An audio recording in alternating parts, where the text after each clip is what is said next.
No, I mean, you have to... Followers, and I've got... Are they following the Holy Gord? I'm not sure. Or the sandal? The Grail, The sandal. I haven't done the Grail yet, but I've certainly got these people's followers. I'm following you. Yes. I'm thinking, well, how can they follow me? I haven't written anything yet. Yeah, you'll get, there's a lot with all of the social networks, there are people just running the numbers, and there's people just chasing the followers, and people will follow you in the hope that you'll follow back. Right. Because the more followers they have, they think that's the goal. That's not the goal. Yes, okay, if you've got 1 million followers, that looks quite impressive and it gives you lots of credibility. But actually the quality and the conversations are much, much more important than how many followers you have. Might just be Tim lurking. I can promise you, I don't twitter. I don't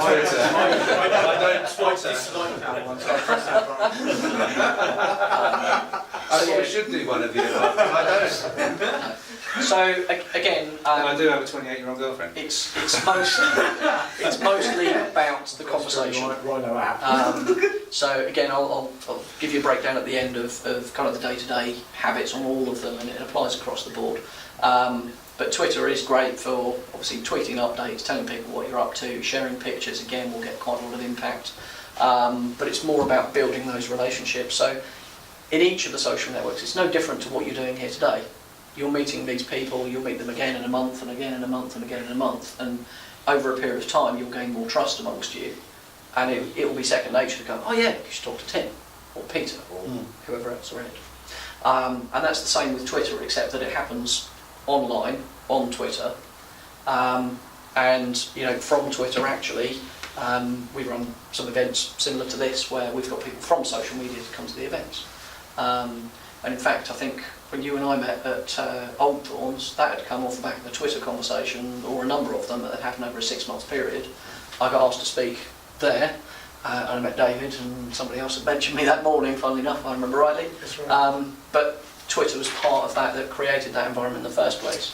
So you do have to be careful about you know, not spending way too much time wasted on people that are following you that are completely pointless. But Can I just ask you a quick question?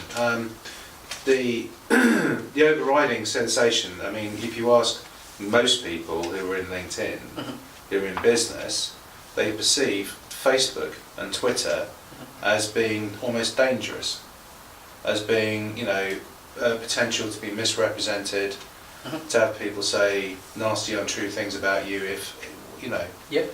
And if you do have something sensible to say, for it to be just lost in the general noise. You know, you're standing there in the middle of an enormous crowd, trying to say something, and everybody else is shouting, and you're speaking. Yeah. You know, whereas at least on LinkedIn, you can kind of partition yourself off a little bit and say, these are the groups we want to work with. Right, what we're going to say. Yes. And you know, who we're going to invite in, and let's check who they are and do they have some relevance to what we're doing. Yeah. Is that just urban myth, or is that? I think if you don't do it the right way, it's kind of easy to do that. For me personally, with Twitter, the way that I use it quite a lot is you can create lists. So and you create your own list. So I would have a local list. I would have a list of say businesses. I've got a kind of techie list, which is web designers, that kind of stuff. Okay. And what that does, instead of looking at my news stream, which is kind of everything all mixed in, jumbled in together, I very rarely look at that. What I tend to do is go to my local list, and these are all the people locally, and then I might retweet and have a conversation with some of them. I might just scroll past it. I'm almost always using this on my phone, by the way. I don't tend to use it online on a laptop. But yeah, it's then focuses my attention on, well, I want to talk about, you know, I want to engage with some techies and see what they're up to and what's the latest news. I might look in there once a week, but my activity is focused around how I've created those lists, if you see what I mean. So it is an easy to use on your phone platform. Yes. For a techie to talk to another techie, for example, and swap ideas. Yeah, absolutely. But there's a whole load of stuff that happens around that. So you're familiar with hashtags? Yes. Come across this. So these are now used on LinkedIn, they're used on Instagram, they're used on Facebook now. They really originated on Twitter. But a hashtag is a way of grouping conversations, tweets that are about the same thing. So it could be #UFC or FA Cup or It could be, you know, poor chap that died over the weekend, the actor.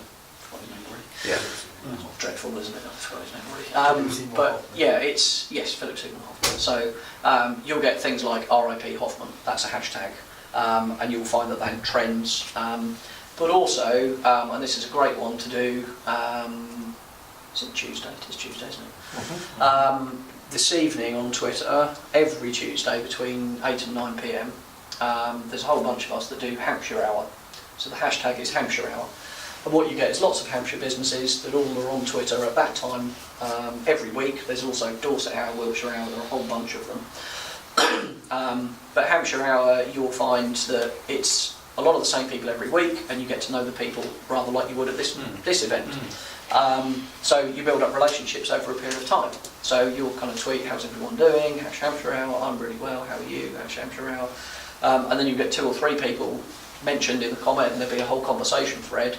Meanwhile, there's loads of other people tweeting about stuff. So trying to keep up with it can be hard work, it's a bit daunting. You don't have to respond to every tweet, you don't have to retweet everything, but it's a conversation guided around Hampshire businesses by that one hashtag for 1 hour a week. There are others, you'll find there's probably a financial services hour or something for all the financial people. There's a PR hour, I believe, you know, and they're just steering those conversations around a particular hashtag. And that's the other way you'll cut through the noise of, you know, this whole maelstrom of all this communication, you know, all these tweets. I mean, it's some It's too ludicrous daunting number. for somebody just to go in and start. If you don't know how, it is. Yeah. But interesting, Mark, you can, in tweeting, you can have a box, a group of X, whatever, just say the 10 of us here today, we can form a group and say, we're going to text just to those 10. It's not going to go viral. Will it go out to everyone? No, anything you do on Twitter as standard is public. It goes out. So if I send a quick relation to Tim about something, it goes to everyone. It's a public. Well, it doesn't go to everybody. Everyone can see it. Right. But it's open public. Yeah. So if anyone, your Twitter page and all of your historic tweets are a public web page. Anyone can go to that and scroll through all of your historic tweets and see who you've been talking to, what you've said. Therein lies its value, and also its downside. Depending, I mean, you know, you wouldn't want to have a conversation with your wife necessarily. I wouldn't. No, I would. You know, let's just turn this off a second. So what you're saying is, like Tim was saying, LinkedIn, it's more controlled. To a degree. I mean, again, those are still generally public conversations. They are accessible. They will be indexed by Google as long as they're not protected by LinkedIn. So any of those conversations potentially are still indexed. So yeah, again, they're still public. All of these platforms have a private messaging function. So on Twitter, it's a DM, a direct message, and that's obviously anybody who's following me, we're following each other. I could send a direct message to Richard, and then that comes in a separate stream. No one else can see that, so they're private. But yeah, I mean, generally with social media, the way I explain this, and especially to my kids that are now 12 and 13 and they want to go on Facebook and Twitter, is the way to think about it is you are on a stage and there's an audience of 500 people watching you have an argument with whoever you're having an argument with. And if that's really the way you behave in front of an audience of 500 people, then go for it. But most people are probably not going to be that impressed. So, you know, that kind of, I think this is why Facebook put this rule in. I think it's 14 for a Facebook account, or maybe 13. But they put that in because there aren't any social filters with children of that age typically. And they don't know how to behave or what they should share and what they shouldn't. So, you know, when dad's told them off for doing something or not doing what they should be doing, they start ranting about dad on social media. And that's bad news, and that gets difficult to control. Mark, sorry, from a business point of view, if you have any question of IP, intellectual property, having public conversations, because your phone, if you use your mobile phone, is a public conversation. You know, was it Borden in Hampshire? There's 3 upside down saucers over there, listening to everybody in Hampshire and what they're chatting about and emailing. Yeah. So are there any kind of business rules in terms of go and meet somebody, take a paper file with you, don't send it as an attachment, a PDF, you know, Are we at that point now? Not specifically my area of expertise, but on that sort of things, I mean, we've had all these NSA things and everything from the States, and that's had a whole load of kind of follow on. You know, there's been a lot of impact from that.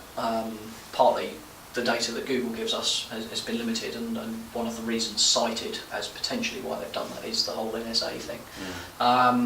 I would say, again, on the social media side of things, I would say don't share anything, don't have a conversation that you're not happy to have in a public room. Yeah. You know, that's not